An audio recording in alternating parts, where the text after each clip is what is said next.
Well, thank you very much. That was a wonderfully warm welcome.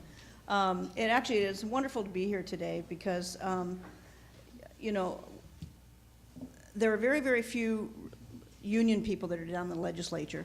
And I'm always kind of proud to say, I know I don't look this old, but I've been a union member for 42 years.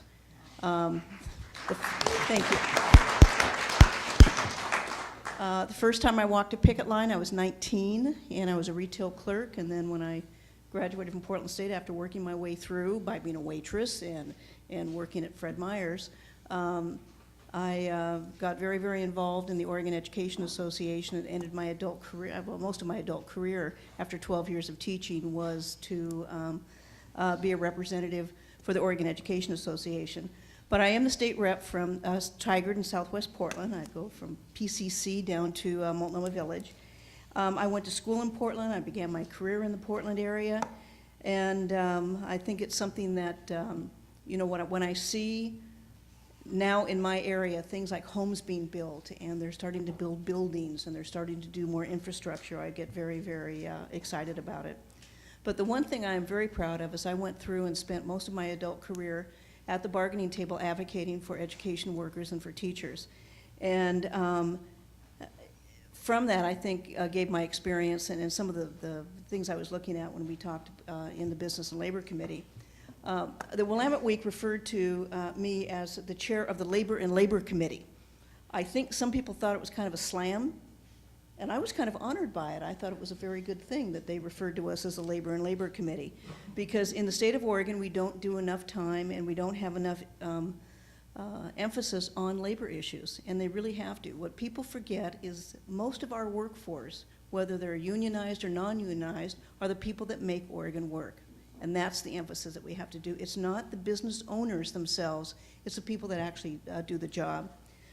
So when I heard that the payment of the prevailing wage at the Oregon University system was a very high priority of the building trades, and when I was very humbled to be asked to carry the bill, I did sign on as chief sponsor. And as your executive director so eloquently put it at one time, well, actually, it wasn't too eloquent. You were kind of ticked off at the time, a little bit. But he goes, they pay prevailing wage for the people that design these buildings, but not for the people that start with the excavation of it, build it all the way to the roof and everything in between, and those people don't get paid prevailing wage. And so with this, the path to victory was not very easy, but thanks to your lobby team, they were very insistent, and they were very pervasive, and they were very dogged in their attempts to go through and deal with the prevailing wage. And between that and the work of a lot of legislators, House Bill 2624 passed with the strongest vote for prevailing wage in recent history. And I think that's a lot to say. I was very proud to be a champion of it because, you know, there just is not, there's not the labor feeling in Oregon like it used to be, and this is something that we have to change. I think that many of you know that there are attacks nationwide on the labor movement in places like Wisconsin, and Ohio, and Michigan. And in Michigan, it breaks my heart because that was where the teacher union started, was in the state of Michigan. And now they have no collective bargaining for public employees, for teachers in Michigan. But anyway, the Republican governors are attempting to strip every collective bargaining right away from public employees, whether they be firefighters, teachers, police, county, city workers, state workers. And this movement is moving to the Northwest.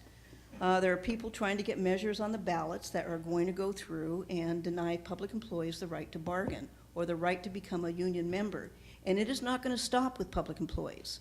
It is not going to stop with public employees, but that's where the start is. But the movement is getting even closer.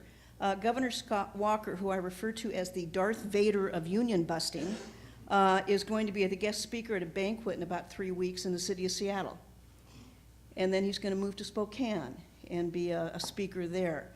And so it just fries me that they're moving more and more into our area to do this. Now, I'm not here to lecture, well, maybe just a little bit. I am a former history teacher, so I have to lecture a little bit on why right to work is a bad policy, because it infringes upon everything that the labor movement stands for. Everyone in this room has worked very, very hard to make sure that your employment rights, your wages, your retirement, your benefits are at a level that is a good family wage. And I'll just be damned if somebody like Scott Walker is going to come into our state and go through and try to get a right-to-work nation and a right-to-work state. And it's something that we're all going to fight for, and we're not going to have it, period.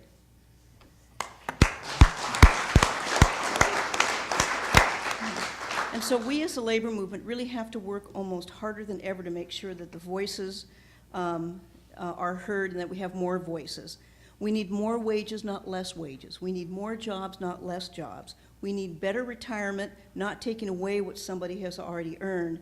And we need to maintain the respect that you all have earned over the years for standing up for what is right and not necessarily for what is popular. The far right thinks that you will not stand with your public employee union brothers and sisters. And in fact, they're counting on it, but they're wrong. And they are good, and we know better. So I'm urging every single one of you and your members and going back to your locals to be ready and willing to make sure that Oregon does not become a right-to-work state, that Oregon fights the ballot measures, in fact, not even get the ballot measures on, that want to say that you can't have fair share, you don't have to have union membership, and that you're not going to have collective bargaining for public employees.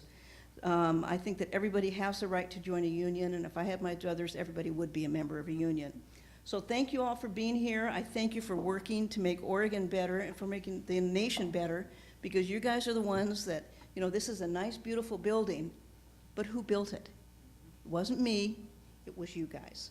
So thank you very much for what you do, and I'm just honored and to represent you, and you need to know that down in Salem, the building trades are represented very, very well and very, very highly respected by my colleagues. So thank you very much.